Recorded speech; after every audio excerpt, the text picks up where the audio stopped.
Hi, എല്ലാവർക്കും സ്വാഗതം. നമ്മളെല്ലാവരും ജീവിതത്തിൽ പലതരം കരാറുകളിൽ ഏർപ്പെടാറുണ്ട്, അല്ലേ? പക്ഷെ പെട്ടെന്നൊരു ദിവസം നമ്മുടെ സാഹചര്യങ്ങളൊക്കെ മാറിയാലോ? അപ്പോൾ ആ കരാറിന് എന്ത് സംഭവിക്കും? അത് മറ്റൊരാൾക്ക് കൈമാറാൻ കഴിയുമോ? വരൂ, നമുക്കിന്ന് ഈ വിഷയത്തെക്കുറിച്ച് വിശദമായി സംസാരിക്കാം. അപ്പോൾ ഇതാണ് നമ്മുടെ പ്രധാന ചോദ്യം. നിങ്ങളൊരു കോൺട്രാക്റ്റിൽ ഒപ്പുവെച്ചു, പക്ഷെ അത് മുന്നോട്ട് കൊണ്ടുപോകാൻ നിങ്ങൾക്ക് പറ്റുന്നില്ല. അങ്ങനെയൊരു സാഹചര്യത്തിൽ നിങ്ങളുടെ അവകാശങ്ങളും ഉത്തരവാദിത്തങ്ങളും വേറൊരാൾക്ക് കൈമാറാൻ നിയമം സമ്മതിക്കുമോ? ഈയൊരു വിഷയം എളുപ്പത്തിൽ മനസ്സിലാക്കാൻ നമുക്ക് കരാറിനെ ഒരു നാണയം പോലെ കാണാം. എങ്ങനെയെന്നല്ലേ? ഒരു നാണയത്തിന് രണ്ട് വശങ്ങളുള്ളതുപോലെ ഏതൊരു കരാറിനും രണ്ട് വശങ്ങളുണ്ട്. ഒരു വശം നമുക്ക് കിട്ടുന്ന ഗുണങ്ങൾ, അതായത് നമ്മുടെ അവകാശങ്ങൾ. മറുവശം നമ്മൾ ചെയ്യേണ്ട കാര്യങ്ങൾ, നമ്മുടെ ബാധ്യതകൾ.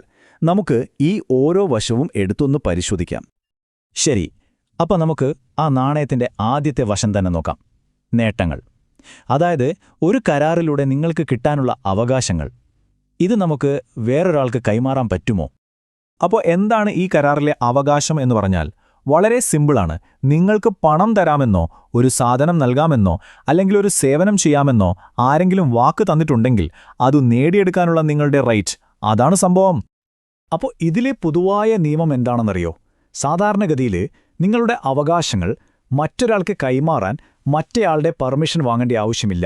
അതിൻ്റെ കാരണം വളരെ ലളിതമാണ്. അവർ ചെയ്യേണ്ട കാര്യത്തിൽ ഒരു മാറ്റവും വരുന്നില്ലല്ലോ. ആർക്കാണത് ചെയ്തു കൊടുക്കേണ്ടത് എന്നതിൽ മാത്രമേ മാറ്റം വരുന്നുള്ളൂ. ഈയൊരു നിയമം ശരിക്കും മനസ്സിലാക്കാൻ നമുക്കൊരു യഥാർത്ഥ കേസ് നോക്കാം. കേരാഡ് ആൻഡ് കമ്പനി കേസ്. സംഭവം ഇതാണ്.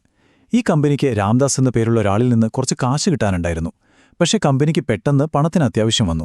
അപ്പോൾ അവരെന്ത് ചെയ്തു? ആ പണം പിരിക്കാനുള്ള അവകാശം അതങ്ങോട്ട് വേറൊരാൾക്ക് വിറ്റു. പക്ഷേ രാംദാസ് ഒരു പ്രശ്നമുണ്ടാക്കി.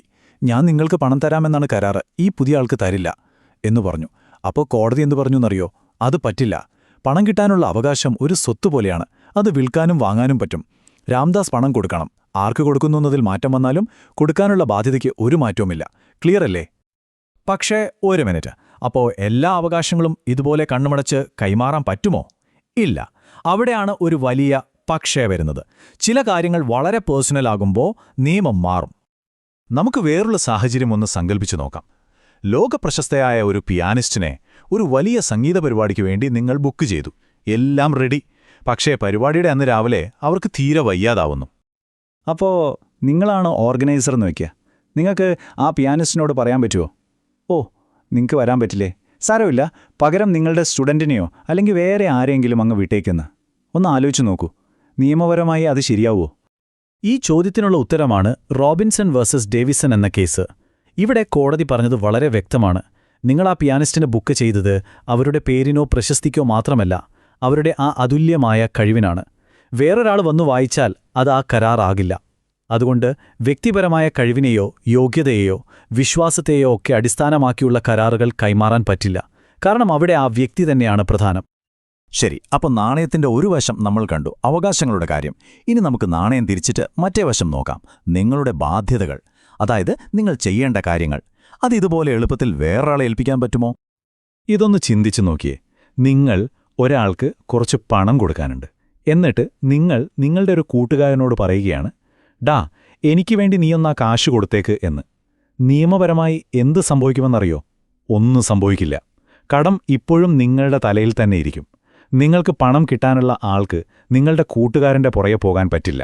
ഉത്തരവാദിത്തം നിങ്ങളുടേത് മാത്രമാണ്. ഇതിന് പിന്നിലുള്ള നിയമതത്വം വളരെ പ്രധാനപ്പെട്ട ഒന്നാണ്. അതായത് ഒരു അപരിചിതനിൽ നിന്ന് ഒരു സേവനമോ മറ്റോ സ്വീകരിക്കാൻ ആരെയും നിർബന്ധിക്കാൻ പറ്റില്ല. നിങ്ങൾ ആരുമായാണോ കരാറുണ്ടാക്കിയത് അവരുടെ കയ്യിൽ നിന്ന് തന്നെ അത് കിട്ടണം എന്ന് പറയാൻ മറ്റേയാൾക്ക് എല്ലാ അവകാശവുമുണ്ട്. കാരണം അവർ നിങ്ങളെ വിശ്വസിച്ചാണ് ആ കരാറിലേർപ്പെട്ടത്. അപ്പോൾ തന്നെ ഈ ബാധ്യതകൾ കൈമാറാനൊരു വഴിയുമില്ലേ? ഒരു വഴിയുണ്ട്. പക്ഷേ അതിന് മറ്റേ കക്ഷിയുടെ ഫുൾ സമ്മതം വേണം. നിങ്ങൾ 3 പേരും, അതായത് നിങ്ങളും നിങ്ങൾക്ക് പണം കിട്ടാനുള്ള ആളും പിന്നെ നിങ്ങളുടെ ഉത്തരവാദിത്തം ഏറ്റെടുക്കുന്ന പുതിയ ആളും എല്ലാവരും കൂടി ഇരുന്ന് ഒരു പുതിയ കരാറുണ്ടാക്കണം. നിയമത്തിലിതിനെ നൊവേഷൻ എന്നാണ് പറയുന്നത്. ചുരുക്കി പറഞ്ഞാൽ എല്ലാവരുടെയും സമ്മതമില്ലാതെ നിങ്ങളുടെ തലവേദന മറ്റൊരാളുടെ തലയിൽ വെക്കാൻ പറ്റില്ല. ഇതുവരെ നമ്മൾ സംസാരിച്ചത് നമ്മൾ സ്വന്തം ഇഷ്ടപ്രകാരം ചെയ്യുന്ന കൈമാറ്റങ്ങളെക്കുറിച്ചാണ്. എന്നാൽ ചില പ്രത്യേക സാഹചര്യങ്ങളിൽ നമ്മൾ ഒന്നും ചെയ്യാതെ തന്നെ നിയമം തന്നെ ചില കരാറുകൾ ഓട്ടോമാറ്റിക്കായി കൈമാറും. അതെപ്പോഴൊക്കെയാണെന്ന് നോക്കാം. പ്രധാനമായിട്ടും 2 സാഹചര്യങ്ങളാണുള്ളത്. ഒന്ന്, മരണം സംഭവിക്കുമ്പോൾ.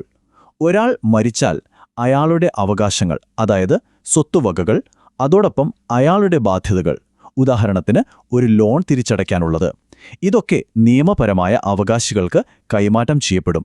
പക്ഷേ നമ്മൾ നേരത്തെ പറഞ്ഞതുപോലെ ഒരു ചിത്രം വരച്ചു കൊടുക്കാം എന്നതുപോലുള്ള വ്യക്തിപരമായ കഴിവ് ആവശ്യമുള്ള കരാറാണെങ്കിൽ അത് ആ മരണത്തോടെ ഇല്ലാതാകും. രണ്ടാമത്തെ സാഹചര്യം ഒരാൾ പാപ്പരാകുമ്പോഴാണ്. അപ്പോൾ അയാൾക്ക് കിട്ടാനുള്ള പണത്തിൻ്റെയൊക്കെ അവകാശം ഒരു സർക്കാർ ഉദ്യോഗസ്ഥൻ ഏറ്റെടുക്കും, കടക്കാർക്ക് വീതിച്ചു കൊടുക്കാനായിട്ട്. ഇവിടെയും ശ്രദ്ധിക്കേണ്ട കാര്യം, അയാളുടെ വ്യക്തിപരമായ ബാധ്യതകൾ കൈമാറ്റം ചെയ്യപ്പെടില്ല. ശരി, നമ്മളിപ്പോൾ കരാർ കൈമാറ്റത്തിന്റെ പല വശങ്ങളും കണ്ടു.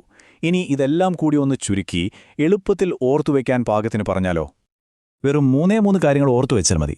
ഒന്നാമത്തേത്, നിങ്ങളുടെ അവകാശങ്ങൾ, അതായത് നേട്ടങ്ങൾ, ഒരു സ്വത്ത് പോലെയാണ്. അത് സാധാരണയായി മറ്റൊരാൾക്ക് കൈമാറാം. രണ്ടാമത്തേത്, നിങ്ങളുടെ ബാധ്യതകൾ, അതായത് നിങ്ങൾ ചെയ്യേണ്ട കാര്യങ്ങൾ, അത് പേഴ്സണലാണ്. മറ്റേയാളുടെ സമ്മതമില്ലാതെ അത് കൈമാറാൻ പറ്റില്ല. മൂന്നാമത്തേതും ഏറ്റവും പ്രധാനപ്പെട്ടതും, കരാർ വ്യക്തിപരമായ കഴിവിനെയോ വിശ്വാസത്തെയോ ആശ്രയിച്ചുള്ളതാണെങ്കിൽ അതിന്റെ അവകാശമായാലും ബാധ്യതയായാലും ഒന്നും കൈമാറാൻ സാധിക്കില്ല. സിമ്പിളല്ലേ? അപ്പോൾ ഈ നിയമങ്ങളെക്കുറിച്ചൊക്കെ ഇപ്പോൾ നിങ്ങൾക്കൊരു ധാരണ കിട്ടിയില്ലേ? ഇനി അടുത്ത തവണ ഒരു കരാറിൽ ഒപ്പിടുമ്പോൾ അതിന്റെ ഈ 2 വശങ്ങളെക്കുറിച്ചും നിങ്ങൾ ചിന്തിക്കില്ലേ? ഈ അറിവ് നിങ്ങളുടെ തീരുമാനങ്ങളെ എങ്ങനെ മാറ്റുമെന്ന് ഒന്ന് ആലോചിച്ചു നോക്കൂ. നമുക്ക് മറ്റൊരു വിഷയമായി വീണ്ടും കാണാം.